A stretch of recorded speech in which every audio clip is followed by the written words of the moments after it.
never think of me is that I went to military school. You went to where? A military school. Really? Yes. It's even you're surprised. I went to military school. So I learned all that stuff, but not that I remember much, but or I've ever used them after that. Yes. I don't know. I play a lot of sports. Not soccer. Being from Argentina, that's probably another surprising thing. Something that might surprise some of you is that, well, this part's not going to surprise you, but I am very extroverted. I'm very outgoing. But the part that might surprise you is that, again, been teaching about 20 years, and a couple minutes before every class, I have to kind of psych myself and, make sure that I am convinced that I knew the material and that I'm not going to walk in there and bore the heck out of the students. So the fact that I get a little bit of the jitters probably before almost every class might surprise you.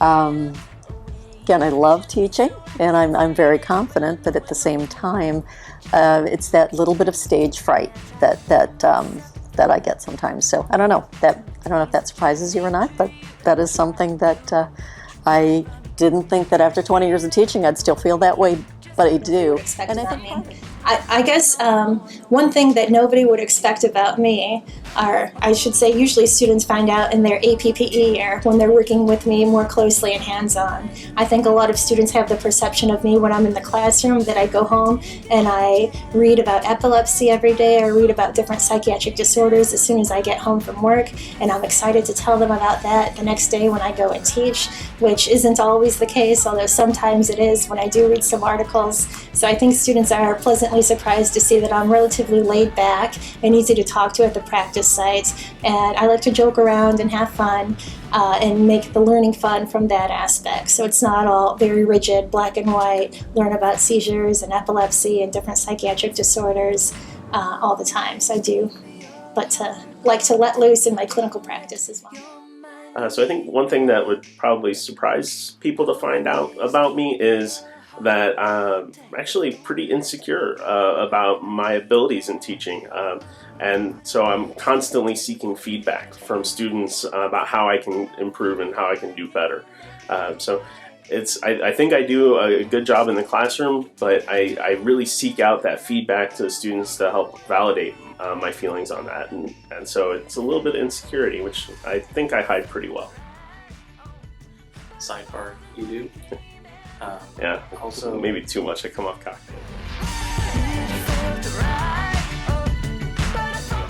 Very good.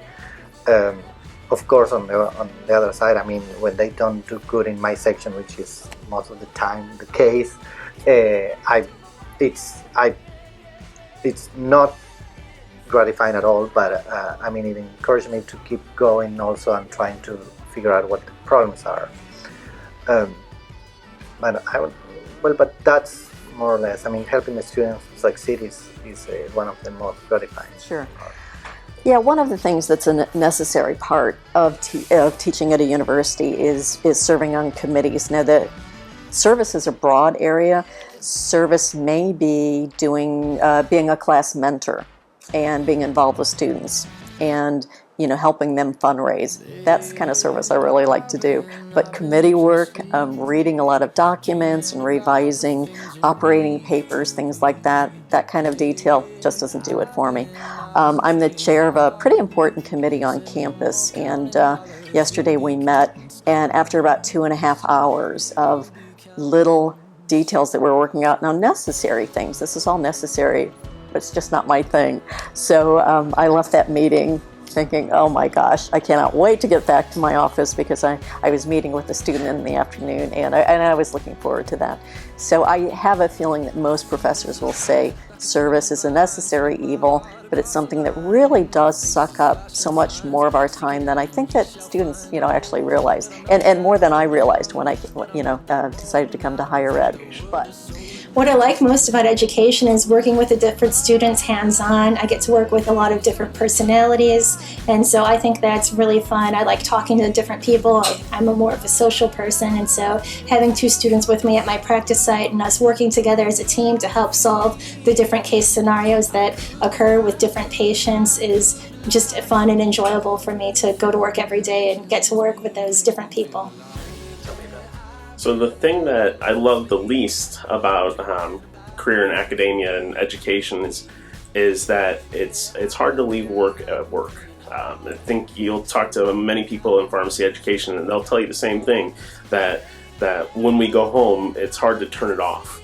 And so that sometimes can interfere with family life. And so you've got to make sure that you have your priorities straight and that you're really good with time management and that you can compartmentalize things a little bit.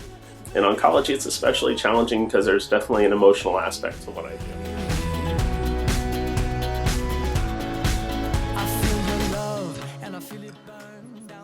That my door is always open and I'm not as scary that it may look in the classroom.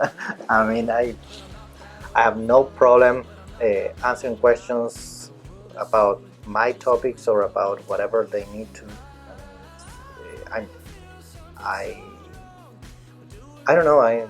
That's my main thing. Diseases or some of my areas of interest here. So I don't think I'll ever be unbusy. I have a feeling that very much like my mother, who did a lot of volunteer work, I think she was still working when she was 90, volunteering / working, and I have a feeling that's what my future holds for me.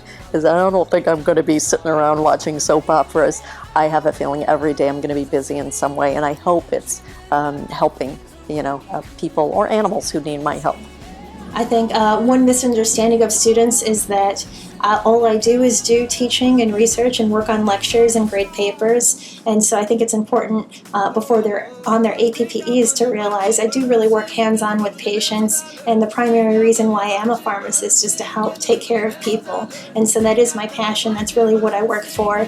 And so I do have a cell phone that I use to be on call for the hospital so that I don't leave my patients without anybody taking care of them. And sometimes that does interfere with my academic life with respect to if an emergency comes up with a person, but I'm working on a lecture, I do kind of have to drop that lecture and go and see what's going on. So it's difficult to juggle those two, but it is still such a rewarding practice. It's something that I heavily do every day, except on weekends, nights, and holidays. So as far as future aspirations for me, my passion really is both on the oncology side and the academia side.